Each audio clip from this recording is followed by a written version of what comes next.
মানুষ আমাকে প্রায় সময় জিজ্ঞেস করে কোন দুঃখটা আমাকে সবচেয়ে বেশি পোড়ায়। আমি তাদের বলি কোনো দুঃখ আসলে দুঃখ না।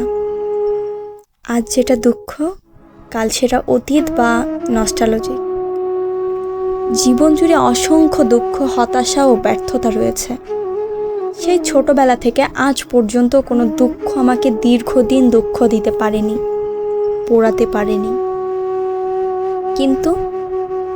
কিন্তু ইদানিং একটা দুঃখ আমাকে পোড়ায়, ভীষণ ভীষণ রকমভাবে পোড়ায়। তীব্র একটা কম্পন শরীর জুড়ে বয়ে যায়, গলা ভারী হয়ে ওঠে, নিঃশ্বাস গাঢ় হয়, হাঁসফাঁস লাগে, চোখ ক্রমশ ভিজে ওঠে। আমার পুরো পৃথিবী ঝাপসা হয়ে ওঠে যখন ভাবি আমাদের আর দেখা হবে না। পৃথিবীর হাজারো মানুষ তোমাকে দেখবে, কিন্তু আমি আর কখনোই তোমাকে দেখতে পাবো না।